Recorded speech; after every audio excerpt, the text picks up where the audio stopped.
Hello students, Kumar study circle में आप सबका स्वागत है। अगर आप यूजीसी नेट की तैयारी कर रहे हैं, विशेष करके समाजशास्त्र, तो यह वीडियो आपके लिए है।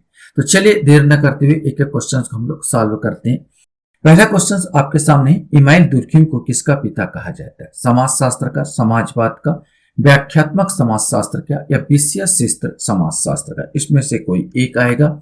सही आंसर इसका डी आएगा। विषयसिद्ध समाजशास्त्र अर्थात ऑब्जेक्टिव समाजशास्त्र का पिता कहे जाते हैं। समाजशास्त्र का पिता तो आपको मालूम अगस्ट काउंट को कहा जाता था। निम्न में से कौन सी पुस्तक दुर्खिम ने नहीं लिखी? The division of labour, society, religion of humanity और सोशलॉजी ऑफ फिलॉसफी। इसमें से कोई एक आएगा। सही आंसर सी आएगा। रिलीजन ऑफ ह्यूमैनिटी वास्तव में ये दुर्खिम का नहीं है, बल्कि अगस्ट काउंट की पुस्तक है।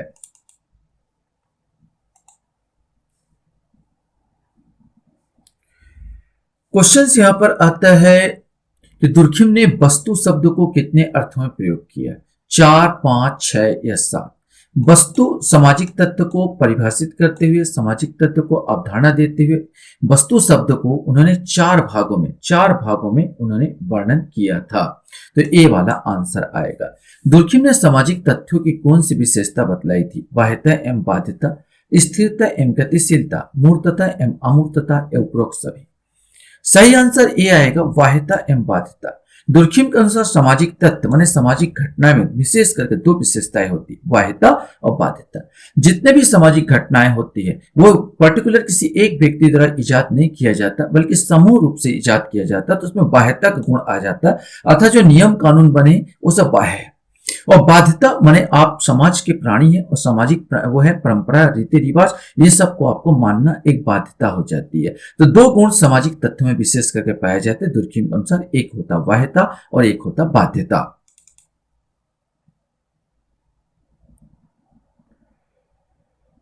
क्वेश्चन यहां पर आता है, व्याधिकी सामाजिक तथ्य है। व्याधिकी माने होता है रोग।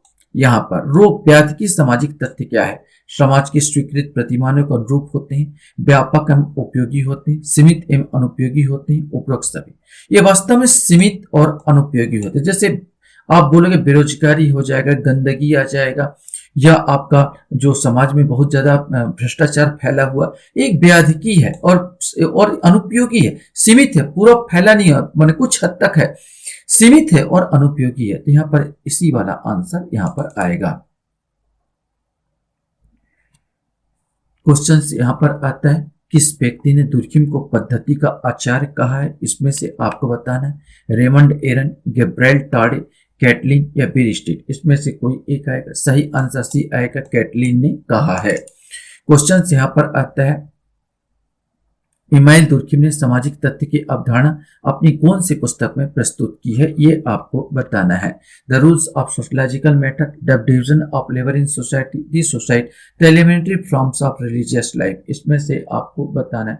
सही आंसर पहले वाला ही आएगा। The rules of sociological method में उन्होंने सामाजिक तथ्य की अवधारणा प्रस्तुत की है।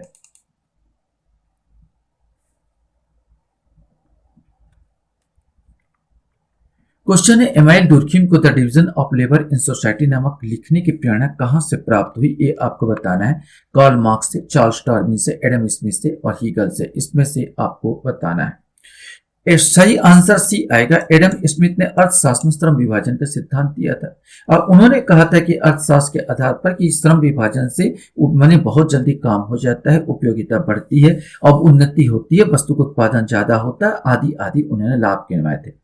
लेकिन इमाइल दुर्खिम श्रम विभाजन को सामाजिक एकता के संदर्भ में देखते हैं और कहते हैं श्रम विभाजन में सामाजिक एकता का विकास होता है। जैसे किसी फैक्ट्री में काम करते हैं सब लेबर, तो लेबर जो है जो लेबर होते हैं उनमें आपस में क्या हो जाता है, एक एकता का निर्माण हो जाता है। इसी परिप्रेक्ष्य में उन्होंने देखा, एकता के रूप में उन्होंने इसको देखा, सबसे ज्यादा फायदा जो श्रम विभाजन का एकता के रूप में होता है, सामाजिक एकता।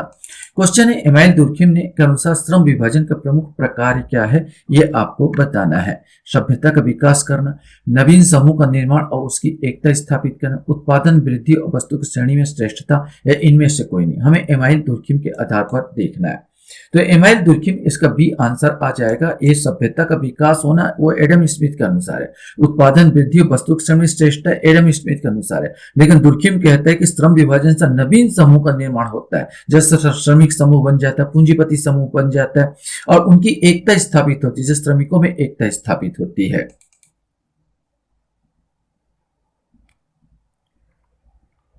क्वेश्चन है दुर्खिम के अनुसार यांत्रिक एकता किस प्रकार के समाज में पाई जाती है, ये आपको बताना है। आधुनिक समाज में, आदिम समाज में, उत्तर आधुनिक समाज में या मध्ययुगीन समाज में। सही आंसर इसमें आएगा बी आदिम समाज में। दो प्रकार की एकता बताया, एक यांत्रिक एकता, एक स्वाभाविक एकता। यांत्रिक एकता व्यक्ति यंत्र के माफिक काम करता है, जैसे आप जानते हैं कि यंत्र जैसा होता, गर्मी लग रही तो मैं पंखा चालू करूंगा, जब मेरे को उसी प्रकार जब मेरे को भूख लगेगी तो शिकार खेलने जाऊंगा। इस प्रकार की एकता ये आदिम समाजों में पाई जाती है, इसलिए यांत्रिक एकता का आंसर 10 का बी आएगा। दुर्खिम के अनुसार स्वाभाविक एकता किस प्रकार के समाज में पाई जाती है, आधुनिक समाज, आदिम समाज, उत्तर आधुनिक समाज या मध्य आधुनिक समाज। नो डाउट इसमें यह आएगा आधुनिक समाज में पाई जाती है। स्वाभाविक, स्वाभाविक मतलब होता है जैसे हमारा शरीर होता है, ऑर्गेनिज्म होता है। अगर किसी एक चीज में प्रॉब्लम है तो पूरा शरीर प्रॉब्लम होला। अगर आंखों में प्रॉब्लम है तो पूरा शरीर हमको दिखाई नहीं देगा, हम चल नहीं पाएंगे तो पूरा शरीर प्रभावित होता है। टांग में अगर प्रॉब्लम है तो भी हमारे शरीर में प्रॉब्लम होता है। तो जिस प्रकार एक स्वाभाविक होता है और स्वाभाविक सब मिलजुल कर काम करते हैं। आंख अगर देख रहा है तो मैं अच्छे से चल रहा हूँ, तो इसी प्रकार आधुनिक युग होता है। आधुनिक युग में सबका एक दूसरे से कहीं ना कहीं कनेक्शन होता है, कांटेक्ट होता है। अभी ईरान और अमेरिका का युद्ध हो रहा और पीस हम लोग रहे, कहीं ना कहीं हमारा प्रभावित कर रहा। तो ये स्वाभाविक एकता आधुनिक समाज की देन है।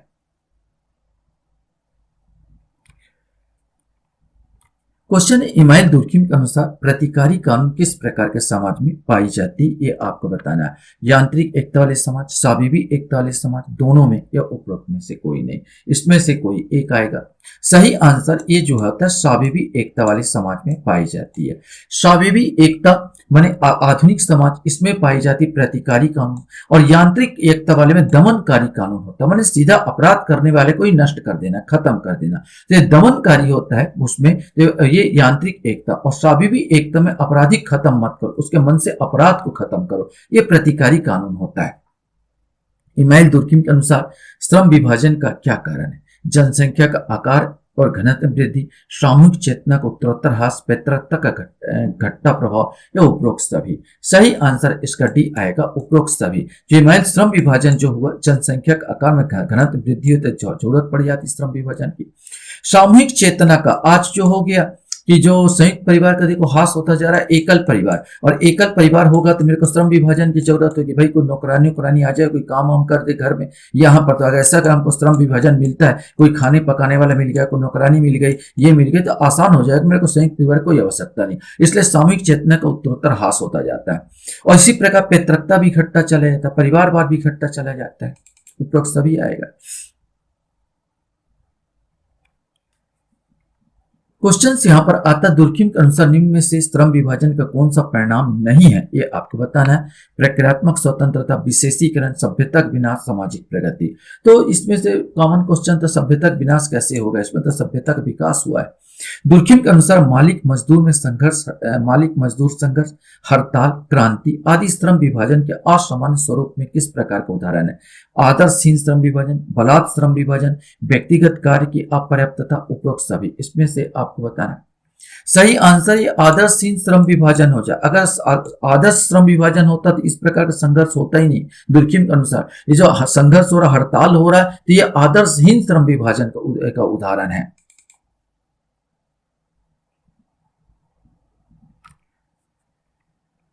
क्वेश्चन है इमाइल दुर्खिम ने अपनी पुस्तक दी सोसाइटी किस सन में प्रकाशित की थी। बहुत फेमस पुस्तक, आत्महत्या का सिद्धांत दिया था। 1817, 1858, 1897 या 1865, इसमें से कोई एक आएगा। सही आंसर सी आएगा, 1897। इमाइल दुर्खिम के अनुसार आत्महत्या एक व्यक्तिगत तथ्य, आत्महत्या एक सामाजिक तथ्य, आत्महत्या एक मनोवैज्ञानिक तथ्य, आत्महत्या एक प्राकृतिक तथ्य है। इमाइल दुर्खिम कहता है आत्महत्या एक सामाजिक तथ्य है, और जितने भी आत्महत्या को सबको सामाजिक तथ्य माना। आपको लग सकता है कि व्यक्तिगत कारण हो सकता है, आपको लग सकता है कि मनोवैज्ञानिक कारण हो सकता है, हताश था, आपको लग सकता है कि प्राकृतिक कारण हो सकता है, अचानक निधन हो गया था, लेकिन सबके पीछे एक समाज होता है, उसके पीछे सामाजिक कारण होता है। आप एक लड़का और लड़की अगर प्रेम में विवाह करते हैं और उसके घर वाले भगा देते हैं तो ये लोग आर्थिक तंगी महसूस करते हैं और आत्महत्या कर लेते हैं। तो हम बोलते हैं भाई आर्थिक तंगी कारण आत्महत्या किया, ये मनोवैज्ञानिक प्रभाव बहुत टूट गए थे वो, ऐसा नहीं है। समाज उसको तोड़ा है, समाज में वो समाज से वो टूट गए थे और समाज से टूटने के कारण वो एकता का अभाव महसूस किए और इस कारण आत्महत्या किए। अगर समाज इन दोनों को अपनाए होते तो कितना भी आर्थिक तंगी होता है वो उनको एहसास नहीं होता, समाज सह लेता। तो यहाँ पर वो कहता है, दुर्खिम कहता है आत्महत्या एक सामाजिक तथ्य है, न कि मनोवैज्ञानिक तथ्य या कोई और कारण। क्वेश्चन है, इस्माइल दुर्खिम के लिए आत्महत्या को समाजशास्त्र निष्कर्ष में निम्न में से क्या सत्य है? आत्महत्या की दर जनसंख्या की दृष्टि से प्रतिवर्ष बढ़ती है। आत्महत्या शीत ऋतु की अपेक्षा गर्मी में अधिक होती है। आत्महत्या स्त्रियों की तुलना में पुरुष अधिक करते हैं। गांव की तुलना में नगरों में आत्महत्या अधिक होती है। हमको क्या छांटना है? तो क्या सत्य नहीं है छांटना है? तो ये वाला सत्य नहीं। आत्महत्या की दर जनसंख्या की दृष्टि से प्रतिवर्ष बढ़ती नहीं है बल्कि एक समान होती है। जैसे जैसे जनसंख्या बढ़ेगा उसी अनुपात में बढ़ती है, न कि जनसंख्या बढ़ने के साथ फटाफट बढ़ने लगती है। उसी अनुपात में बढ़ेगी, न कि प्रतिवर्ष बढ़ते बढ़ना स्टार्ट कर देगी। तो पहला वाला बिल्कुल गलत है। आत्महत्या शीत ऋतु के पीछे गर्मी में अधिक होती है, बिल्कुल सही, क्योंकि गर्मी में व्यक्ति सिमट जाता है और एकता का अभाव महसूस करता है। आत्महत्या स्त्रियों की तुलना में अधिक पुरुष करते हैं, बिल्कुल सही है। आज भी देखते हो कि पुरुष को द्वितीयक संबंध से जूझना होता है जहां पर स्वार्थ होता है और वो एकता का अभाव महसूस करता है, जबकि स्त्रियां अपने बच्चों के साथ अपने परिवार के साथ घुली मिली रहती है और एकता उनमें रहता है, इसलिए स्त्रियां कम आत्महत्या करती है। गांव की तुलना में नगरों में आत्महत्या अधिक होती है, भी यही है कि नगरों के लोग होते व्यक्तिवाद ज्यादा होता है और एकता का अभाव महसूस करता है, तो इसमें ए वाला आएगा। भारत में सती प्रथा और जापान में हाराकीरी की घटना किस प्रकार का आत्महत्या का उदाहरण है? स्वार्थमय आत्महत्या, परार्थवादी आत्महत्या, असामान्य आत्महत्या या इनमें से कोई नहीं? सही आंसर इसका बी आएगा, ये परार्थवादी आत्महत्या का उदाहरण है।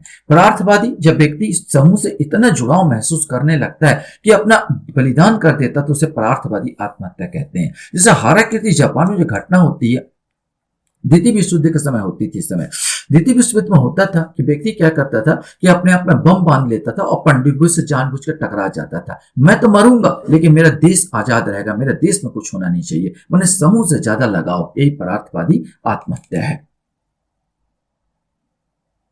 लास्ट क्वेश्चंस आपके सामने यहाँ पर हाजिर है। दुर्खिम के अनुसार निर्धनता से आत्महत्या की प्रवृत्ति बढ़ती है, घटती है, बराबर रहती है, कभी घटती है कभी बढ़ती है? सही आंसर घटती है। निर्धनता आत्महत्या से दूरी पैदा करती है। अगर दुर्खिम सही है, अगर निर्धनता आत्महत्या को प्रेरित करती तो यकीन मानिए जितने भिखारी है सब के सब मारे गए होते, सब आत्महत्या कर लिए होते। लेकिन आप महसूस करेंगे कि जितना अमीर व्यक्ति हो थोड़ा सा भी सह नहीं पाता और आत्महत्या करता है। तो निर्धनता की आत्महत्या प्रवृत्ति घटती है, याद रखना इस चीज में। आशा करता हूँ ये वीडियो आपको अच्छा लगा होगा। आप लोग मेरे वीडियो को वॉच करते इसलिए धन्यवाद। Thank you very much.